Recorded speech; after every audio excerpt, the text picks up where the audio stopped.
Hello दोस्तों, कैसे हैं आप लोग? आई होप ठीक होंगे। चलते हैं, हम लोग स्टार्ट करने जा रहे हैं आज मिशन मित्रा यूट्यूब चैनल पर। हम सब लेके आ रहे हैं भारतीय इतिहास जो एनसीईआरटी पे आधारित है, और एनसीईआरटी की जो है कि क्वेश्चन सीरीज देखेंगे। और उसमें जो है कि हम सिर्फ क्वेश्चन को देखेंगे और उसके बाद जाके उसका जो है कि जितना भी सॉर्ट आउट किया गया है सभी को हम लोग जानेंगे। जैसे कि उसका आंसर दिया गया है, आप लोगों को पता होगा। जो आंसर रहता है उसकी व्याख्या भी दी गई होती है। और यह हम लोग सीरीज जो चलाने जा रहे हैं, यह दृष्टि आईएएस की जो है कि एनसीईआरटी बुक की क्वेश्चन आंसर सीरीज है। और यह सीरीज इसलिए बहुत ज़्यादा इम्पोर्टेंट है क्योंकि आने वाली जो एग्जाम में है, जैसे एडीओ और जाके बिहार जो है कि बिहार पुलिस, और जाके बिहार जो है कि अब लोगों को जो है कि बिहार का जो एसआई का जो है जो एग्जाम में है, और उसके बाद जाके बीपीएससी है, यूपीएससी है। जो भी एग्जाम है उन सभी में यहाँ से क्वेश्चन आपको देखने को मिलेगा। चलिए, हम लोग देरी ना करते हुए चलते हैं क्वेश्चन को सॉल्व करने के लिए। पहले क्वेश्चन को हम पढ़ेंगे। इसमें जो है कि कक्षा 6 से लेकर कक्षा 7 और कक्षा 8, फिर कक्षा 9, फिर 10, 11, 12, यानी कि इसी तरह से वे में दिया गया है क्वेश्चन। तो हम लोग पहले क्वेश्चन को स्टार्ट करने जा रहे हैं। अब वो क्वेश्चन जो है कि हम लोग पढ़ने जा रहे हैं। जैसे पहला दिया हुआ है, पहले दिया हुआ क्या, भारत क्या है, पहले दिया हुआ हमारे अतीत के बारे में। पहले जो है भारतीय इतिहास में क्या दिया हुआ है, हम लोग अनुक्रम के आधार पर, मतलब कि क्लास के आधार पर और सिलेबस के अकॉर्डिंग चलेंगे। जैसे देखिए क्या है, हमारे अतीत, ये क्या है, कक्षा 6 की एनसीईआरटी के पे आधारित पुस्तकें हैं। उन्हीं पे जो है कि कक्षा हमारे अतीत एक किताब है जो इतिहास की किताब है, उसका जो है कि क्वेश्चन दिया गया है। उस क्वेश्चन को हम लोग देखेंगे। देखिए, इसमें पहला चैप्टर है क्या, कब और कहाँ और कैसे, यानी कि क्या, कब, कहाँ और कैसे, ये एक चैप्टर है। इस पे जो आधारित जो क्वेश्चन होगा उसको हम लोग देखेंगे। फिर क्या है, आरंभिक मानव की खोज, क्या कहते हैं, आरंभिक मानव की खोज के बारे में दिया गया। उस पे आधारित जो चैप्टर है उसमें से भी जो क्वेश्चन है वो उसको देखेंगे। मतलब कि इस क्वेश्चन करने के बाद आपको एनसीईआरटी जब पढ़ेंगे तो आपको लगेगा कि सारा चीज दिखाई दे रहा है, कहाँ क्या कैसे क्वेश्चन बना है उस सब चीज को। पहले अगर हम क्वेश्चन का एनसीईआरटी का क्वेश्चन अगर देख लेते हैं, उसके बाद जब एनसीईआरटी पढ़ते हैं तो उसके बाद लगेगा कि साफ इजी है। हमें पूरा जिस तरह हम फेस को आईने में देखते हैं उस तरह हमको बुक पढ़ने के बाद सारे क्वेश्चनों को हूबहू दिखाई देगा कि हाँ यहाँ से क्वेश्चन बना है, फिर यहाँ से क्वेश्चन बना है। तो यह सीरीज बहुत ज्यादा इंपॉर्टेंट होगा, और यह सीरीज लगातार पर डे चलेगा। और हम लोग मिशन मित्रा यूट्यूब पाठशाला चैनल पर जो है कि मैथ के सीरीज भी लेके आए हैं, जो कि परसेंटेज है, सॉरी परसेंटेज बोलते हैं, समीकरण का सरलीकरण है। और सरलीकरण में जो है कि बोर्ड मास है। बोर्ड मास हर एक चैप्टर जो भी है मैथ का, उस सभी को जो है कि रिवाइजिंग करते हुए चलेगा। लेकिन वह तो है ही, साथ ही साथ हम लोग एनसीईआरटी भी लेके आए हुए हैं। चलिए एनसीईआरटी को पहले पढ़ते हैं, उसका क्वेश्चन आंसर। चलिए देरी न करते हुए हम लोग स्टार्ट करते हैं।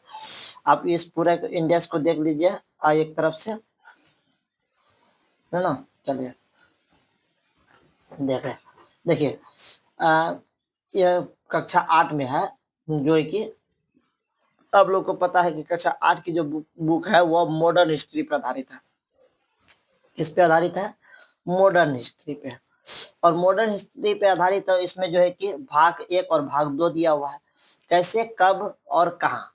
ये आपको सीधा इंटरलिंकिंग क्या किससे कर रहा है, कक्षा 6 की बुक से, लेकिन हमारे अतीत से। अब देखिए, व्यापार से साम्राज्य तक कंपनी की जो है सत्ता स्थापित होती है। कैसे सत्ता स्थापित हो गया कंपनी का, साम्राज्य से लेकर व्यापार करने के लिए आया था, और व्यापार से कहाँ तक चला गया, यह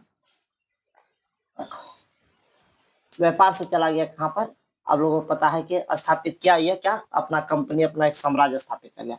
फिर ग्रामीण क्षेत्र पर शासन चलाना, और कैसे चलाया शासन, ये कक्षा 8 की मॉडर्न हिस्ट्री में, ये आपको मॉडर्न हिस्ट्री में बहुत ज्यादा उपयोगी होगा। फिर आदिवासी द्वीप क्या है, द्वीपो और एक स्वर्ण युग की कल्पना, मतलब कि स्वर्ण युग का कल्पना कैसे किया गया। जब, फिर उसके बाद है चैप्टर में, जब जनता बगावत करती है, जनता बगावत करता है, लेकिन जब मान लिया जाए कि हाँ भारत में अंग्रेज आया, अंग्रेज आने के बाद जो है कि भारत को किस तरह से जीता, और जीतने के लिए अब भारत पे जब शासन करना स्टार्ट किया, तो वो शासन जो कर रहा था, वो शासन किस तरह से करेगा, तो शासन तो कर रहा था, लेकिन अब जनता में आक्रोश कैसे आई और कैसे उन्होंने बगावत किया, उस पे आधारित ये चैप्टर में ये बातें कही गई, जिसमें कि आपको पता है कि प्लासी की युद्ध हुई थी 1757 में।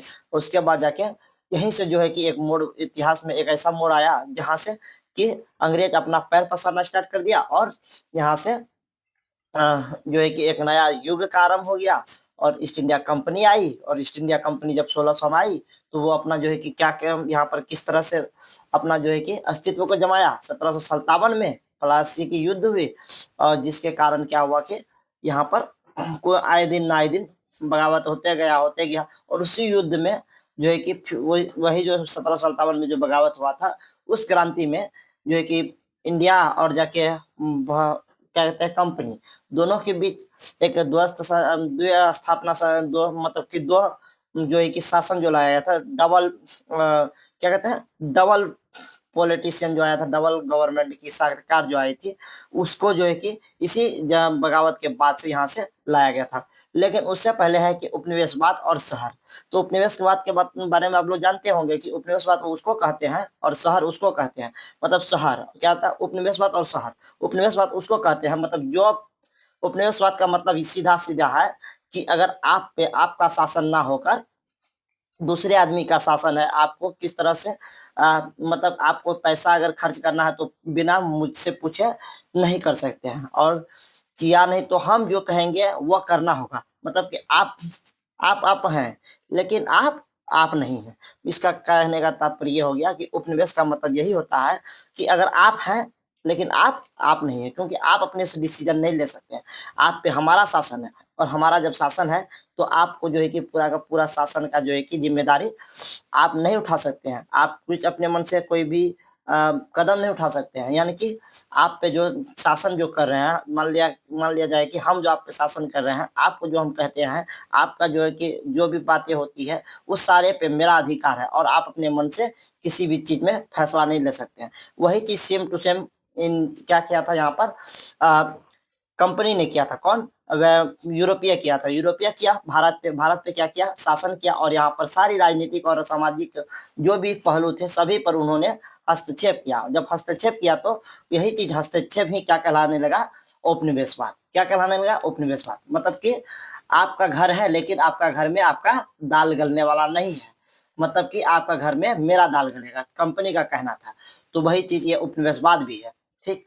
फिर बोलकर आया कि बुनकर, लोहा बनाने वाले और फैक्ट्री मालिक। मतलब बुनकर जो थे वो अपना जो स्वेटर जो बुनते थे, अपना चादर जो बुनते थे, वो कैसे यहाँ से। उसके बाद लोहा बनाने वाले, जो फैक्ट्री कैसे आया। अब फैक्ट्री लोहा बनाने वाले और फैक्ट्री मालिक, फैक्ट्री के मालिक मतलब लोहा जो बना रहा था, लोहा कैसे आया।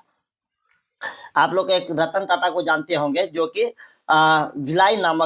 भिलाई नामक जो है कि आप एक वो अपना नियम लाया था, जिसके कारण के वो अपना जो है कि इंडस्ट्री डेवलप किया था, और तब जाके लोहा का फैक्ट्री का जो है कि उन्मूलन किया गया था। लेकिन वो तो रतन टाटा की थी, रतन टाटा के जो उसके पूर्वज थे, लेकिन वह चीज नहीं है। लेकिन यहाँ पर क्या चीज है कि भारत में जो आया, आखिर लोहा बनाने वाले फैक्ट्री और यहाँ पर मालिक कैसे बन गए, बुनकर से कैसे बन गए। तो देखिए इसमें क्या था बातें कि उस समय जब ईस्ट इंडिया कंपनी या यूरोपीय या क्या कहते हैं पुर्तगाली जो भी आए थे, उन्होंने जो है कि यहाँ पर देखा कि यहाँ आया था, उन्होंने एक छोटा सा चीज करने लिए, क्या, व्यापार करने लिए। किसका व्यापार करने लिए, तो वो यहाँ पर से आए थे मसाले के व्यापार करने लिए। तो मसाला के व्यापार तो कर रहा था, लेकिन धीरे धीरे देखा कि जब वो व्यापार स्टार्ट किया तो उसके बाद उसको यहाँ पर से अगर वो यहाँ पर 1 रुपया में देता था तो अपने यहाँ यूरोप में वो बेचता था कितना में, 60 रुपया में। मतलब कि 1 का 60 गुना फायदा होता था उसका। तो इसीलिए उन्होंने देखा कि अब जाके धीरे धीरे वो जहाज से आता था, तो जिसके समुद्र के माध्यम से आने पर उसको लाखों मतलब कि कई दिन लग जाता था, महीना और कई महीने तक वो समुद्र में चलता था। लेकिन अब इसको धीरे धीरे देखा कि अब हमारा जो है कि यहाँ पर बगावतें स्टार्टें हो गई, तो उन्होंने तब जाके इस पे बात करने के लिए साथ चाहा। तो क्या कहा, क्या करा, तो उन्होंने तब जाके यहाँ पर फैक्ट्रियां लगाना स्टार्ट कर दिया। फैक्ट्री तो लगाई, लेकिन फैक्ट्री में तभी भी कहते हैं कि लोहा का उतना ज्यादा मतलब कि इस्तेमाल के बारे में तभी कोई जिक्र नहीं होता है। लेकिन लोहा का जिक्र कब होने लगा, जब यहाँ पर रेलगाड़ी आई और पटरियां बिछाने की योजना बनाई गई, तब जाके लोहा का ज्यादा से ज्यादा उपयोग होना स्टार्ट हो गया। ये सब सभी आप लोग पढ़ेंगे या हम लोग पढ़ेंगे, तो इसका सारा जो है कि हम लोग क्या जानेंगे, क्वेश्चन जानेंगे। अब बोलता है कि देसी जनता को क्या कहता है, देसी जनता को सभ्य बनाना, राष्ट्र को शिक्षित करना। ये किसकी जरूरत पड़ गई थी, अंग्रेज को। देखिए, अंग्रेज एक ऐसा मधुमक्खी का छाता था, अगर वो चाहता तो पूरे, अगर मान लिया जाए किसी भी, अगर मान लिया जाए कि कोई फूल है, उस फूल पे अगर मधुमक्खी को अगर समझ में आया कि ये फूल में से बहुत ज्यादा हमें जो है कि रस मिलता है, तो उस रस को चूसने के लिए एक मधुमक्खी पहुंचा, तो उस पर पूरा मधुमक्खी पहुंच गया। तो जब पूरा मधुमक्खी पहुंचा तो उसका क्या बन गया, मधुमक्खी का छाता बन गया। ठीक उसी तरह से भारत में भी देसी जनता को सभ्य बनाने के कारण कहे तो वह कहता है कि हम आप लोग एक ऐसे तंत्र के हैं जो कि सभ्य नहीं है, हम आपको सभ्य बनाने के लिए आए हैं। मतलब आप सही, मतलब आपको राष्ट्र की कोई जानकारी नहीं है, लेकिन वो जानते थे कि भारत एक ऐसा देश है जो उस जमाने में भी एक ऐसी ग्रिड पद्धति और एक ऐसा जो है कि सभ्यता का विकास किया, जो कि पूरे दुनिया में उसका जो है कि क्या कहते हैं कि डेवलप को जाना गया। लेकिन अब यहाँ पर क्या बोलता है कि राष्ट्र को शिक्षित करना, सीधा बात है। अगर आपके पीछे अगर हम कोई भी चीज लेके आ रहे हैं, तो इसका सीधा सीधा मतलब है कि आपको फायदा होगा तो उसके साथ साथ मुझे भी फायदा होना चाहिए, तब जाके हम आप पे कोई भी चीज खर्च करेंगे। ठीक उसी तरह अंग्रेज भी चाहते थे, वही चीज यहाँ पर क्या किया, भारत मतलब देश की जनता, देसी जनता को सभ्य बनाना, राष्ट्र को शिक्षित करना, ये सब उसकी एक चाल थी, क्योंकि उसको काम निकालना था।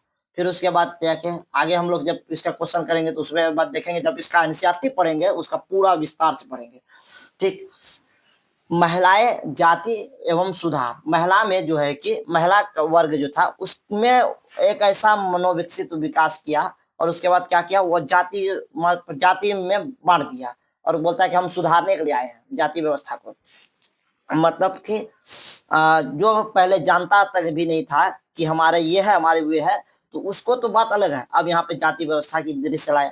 फिर बोलता है कि दृश्य कलाओं की बदलती दुनिया, मतलब दृश्य कलाओं मतलब जो कला था उसको बदला, उसकी बदलती दुनिया। और राष्ट्रीय आंदोलन का संगठन 1870 के दशक से लेकर 1947 तक, मतलब 1870 में जो अंग्रेज अंग्रेज जो थे, उन्होंने जो 1870 में के दशक से लेकर 1947 तक भारत में जो शासन किया, उसके बारे में राष्ट्रीय आंदोलन का क्या संगठन रहा उसके बारे में पढ़े, जो एक क्वेश्चन उसके बारे में जाने। फिर स्वतंत्रता के बाद भारत, मतलब कि 1947 के बाद अभी तक की भारत जो है उसके बारे में बताया गया। चलिए, फिर वो क्या बोलता है, अब यहाँ से एक फिर नई स्टार्ट हो गया, आधुनिक भारत का इतिहास, जिसे कहते हैं भारत और आधुनिक दुनिया। 18वीं सदी का भारत, ब्रिटिश शासन का उदय और विस्तार, ब्रिटिश शासन का प्रशासनिक ढांचा और नीतियां और उनका प्रभाव। तो आज हम लोग आपको जो है कि पढ़ना है तो ठीक है पढ़ते हैं, लेकिन सबसे पहले क्या पढ़ेंगे उस पर हम लोग बात करते हैं। चलिए, हम लोग जो आज जो पहले अगर हम लोग क्वेश्चन आंसर करेंगे वो करेंगे मॉडर्न हिस्ट्री से। देखिए, उसका चैप्टर जो है कि बहुत ज्यादा सॉफ्टली तो नहीं है, लेकिन बहुत ज्यादा वास्ट भी नहीं है। चलिए, हम लोग देखेंगे और उसको पढ़ेंगे और जानेंगे। चलते हैं हम लोग मॉडर्न हिस्ट्री की ओर। अब जाके थोड़ा सा लेक्चर लंबा हो रहा है, तो आप लोग धैर्य बनाए रखिएगा और जाके इसको पूरा देखिएगा। चलिए, अब क्या है, हम लोग यहाँ पर जो है ना पढ़ते हैं। देखिए, आप ही लोग को यहाँ पर आंसर भी देखना है, सब कुछ है, लेकिन हम सब कुछ है तो हम क्यों लेके आए, लेके आए इसलिए कि हमको क्वेश्चन को जानना है कि किस किस तरह से क्वेश्चन को पूछा जाता है। चलिए ठीक है, अब हम नेक्स्ट वीडियो में इसके क्वेश्चन के बारे में जानेंगे। अगर आपको ये सब सारा चीज अगर देखना है और लगे कि हाँ इसमें जो है कि कुछ ना कुछ नया मिलने वाला है, तो सब जितने भी विद्यार्थी हैं और जितने भी स्टूडेंट होंगे वो सभी अपने अपने दोस्तों तक इसको शेयर कीजिएगा, ताकि इस चैनल को बड़ा करना है और जाके ये पूरा का पूरा जो है कि फ्री ऑफ कॉस्ट रहेगा। हम पूरे का पूरे एनसीईआरटी का क्वेश्चन करेंगे, उसके बाद पहले हिस्ट्री से, तब उसके बाद जाके पॉलिटी से, उसके बाद जाके मॉडर्न क्या कहते हैं कि ज्योग्राफी से, इसी तरह से चलते जाएगा। उसके बाद जाके पीवाईक्यू भी देखेंगे, पिछले वर्ष में जो पूछा गया था। उसके बाद जाके हम लोग एनसीईआरटी को ब्रीफ पे नहीं, शॉर्ट में भी नहीं, हम एक लाइन बाय लाइन को पढ़ेंगे।